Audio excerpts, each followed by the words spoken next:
Hello hi friends, నేను మీ రాజేష్. ఇప్పుడే Mirai cinema అయితే చూసొచ్చామమ్మ. సినిమా మాత్రం ఎక్సలెంట్ ఉంది మామ. సినిమా విషయానికి వచ్చేస్తే 9 బుక్స్ 9 గంధ్రాల చుట్టూ జరిగే స్టోరీ ఇది. అండ్ ఫస్ట్ హాఫ్ వచ్చేస్తే కొద్దిగా ఫన్నీ సీన్స్ ఉంటాయి అండ్ కామెడీ ఉంటుంది, అక్కడక్కడ సీరియస్ సీన్లు కూడా ఉంటాయి. అండ్ గెటప్ సీన్ క్యారెక్టర్ అయితే ఫుల్ ఫన్నీగా అండ్ అక్కడక్కడ పంచులేస్తూ ఉంటాడు సినిమాలో మాత్రం, హీరోలను ఇమిటేట్ చేసుకుంటూ. అండ్ రితికా నాయక్, ఆమె క్యారెక్టర్ అయితే వెరీ క్రూషియల్ ఈ సినిమాకి అయితే నిజంగా. అండ్ ఎక్సలెంట్, ఆమె పర్ఫార్మెన్స్ అయితే నిజంగా చాలా అంటే చాలా బాగా చేసింది. ఇందులో ఒక లేడీ క్యారెక్టర్ నెగిటివ్ రోల్ చేసింది, నిజంగా హైలైట్ అంటే హైలైట్ చేసింది ఆమె అయితే. అసలు Manchu Manoj excellent character by. ఆ విలనిజం కానీ ఆ స్టైలిష్ లుక్ కానీ నిజంగా.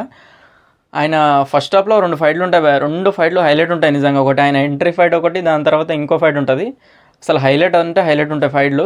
ప్రతి సీన్కు బ్యాక్గ్రౌండ్ స్కోర్ అయితే నిజంగా అద్రిపోయింది బై సినిమాలో అయితే నిజంగా. అది శ్రియ కానీ జగపతి బాబు గారి క్యారెక్టర్ కానీ ఎవ్రీ క్యారెక్టర్ ఈజ్ బెస్ట్ అంటే బెస్ట్ ఇచ్చేసారు సినిమాలో మాత్రం. ఇంటర్వెల్కి వచ్చేసరికి ఒక్క సీన్ ఉంటుంది నిజంగా, గూస్ బంప్ సీన్స్ అనుకోవచ్చు నిజంగా. అసలు ఆ గద్దతోటి ఒక సీన్ ఉంటుంది, అసలు వాటర్లో ఒక సీన్ ఉంటుంది, అసలు హైలైట్, అసలు నిజంగా గూస్ బంప్స్ వస్తాయి.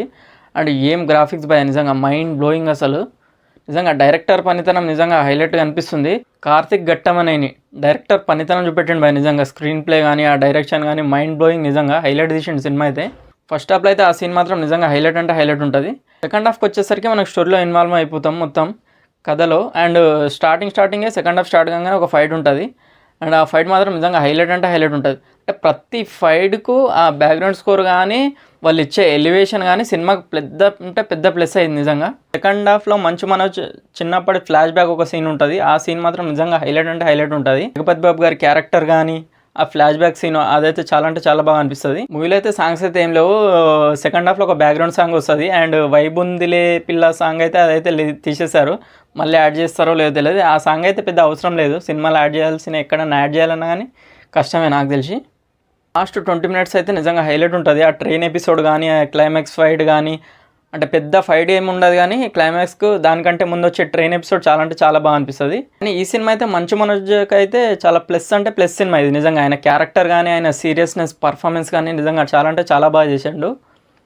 తేజ సజ్జాకు వస్తే అంత నార్మల్గానే ఉంది ఆయన పర్ఫార్మెన్స్ మాత్రం, కానీ మంచి గట్టి హిట్ అనుకో తేజ సజ్జాకు అయితే, బ్యాక్ టు బ్యాక్ హిట్. టోటల్గా ఈ సినిమాకి స్టోరీకి మాత్రం నిజంగా ఆ గ్రాఫిక్స్ కానీ ఆ విఎఫ్ఎక్స్ కానీ విజువల్ వండర్, అంటే ఎక్కడ కూడా ఏ మిస్టేక్ లేకుండా చూసుకొని పర్ఫెక్ట్ అంటే పర్ఫెక్ట్ తీసిర్రు. ఓవరాల్గా అయితే ఈ వీకెండ్కి అయితే పర్ఫెక్ట్ అంటే పర్ఫెక్ట్ మూవీ ఇది అయితే. చిన్నవాళ్ళు పెద్దవాళ్ళు అందరూ ఫ్యామిలీతో కలిసి చూడాల్సిన సినిమా మాత్రం ఇది నిజంగా.